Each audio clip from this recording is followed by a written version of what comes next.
When I was putting my last video together, I noticed something rather strange when I was in my Lightroom catalog looking at my winter images. So normally what I do is I have a lot of different categories or collections of photos based around various topics to make it very easy for me to go and locate them. So I went and looked at my winter photos and I noticed something had happened with the masking that just didn't make sense. And at first I thought, well, maybe this was a photo that I started working on and didn't like how things were going and I abandoned it, but it did have the rating system that I typically use for a finished photo. So it didn't quite make sense. And one of them I rather liked and wanted to have in the video. So I thought, okay, I will go back and basically just take a couple steps back in history, see where things went wrong, and just see what I can do.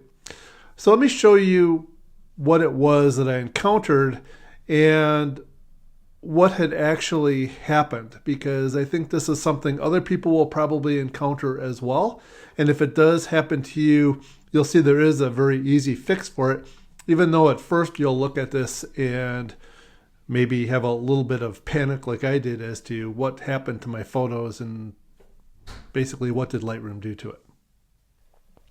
So here is the problem. So you'll notice that there's what looks like some really bad application of the brush mask around this photo. And when I first looked at this, I thought, well, number one, I wouldn't have used just the brush to select the sky. I would have used the sky selection mask and then maybe the brush tool to go and refine it, although it seems like this is one that the sky tool would probably, or the sky mask would probably do a pretty good job of selecting. It's fairly simple, fairly gray sky, although there is a little bit of detail. You can kind of see, if you look towards the upper right hand corner, you'll notice you can see a little bit of cloud detail, but it's really, the waves and the ice and everything else that I was really kind of interested in. And so what I thought is, well, let me just back up a few steps. And the first thing I decided to do was, I thought, let's just delete all the masks. And this is where I actually discovered what was really going on. So if I select the mask tool, now I see this warning right here. It says some AI masks need to be updated. So apparently in this last update of Lightroom, they changed something with the masks. And that caused some issues to arise. Now what I don't know is this something I need to go through all of my photos to see where it happens and correct it now? Because if I don't correct it now, when the next version of Lightroom comes out, will this be something that I can't correct?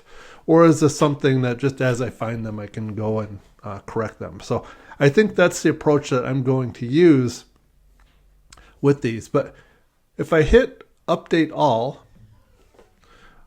you'll see it'll go through and analyze, and notice now everything is back to where I expected it to be. And so very simple fix, but again, it does kind of get you a little nervous at first. And you could see it brought out some of the snow that was falling, much better detail in the sky. So just wanted to create a quick video, just show you what I had encountered and that there is actually a pretty quick fix for it. So if you're curious, this is actually the photo that I was looking to include in the previous video. I really like the way that these waves give this nice line out to, that's actually referred to as hollow rock. I like the detail in the sky. So you could imagine when I saw those just really ugly looking brush strokes in the sky, what my thoughts were on it. But as mentioned previously, a very simple fix to the problem. Just to show it one more time, if I look at this one, there are plenty that have this issue. Again, you just go to this masking tool, hit update all, it reanalyzes it and fixes it. And this one actually quite a big difference in the sky and what that looks like. Thanks for watching. I hope you found this video informative. And if you do run into this problem, now you know that there is a rather simple fix for it.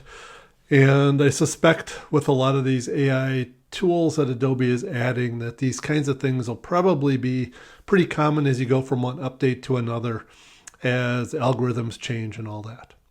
So if you like this video, please go ahead and hit that like button. If you'd like to know about future videos, please subscribe and hit that little bell and you'll be notified when I post new videos. Thanks. Bye.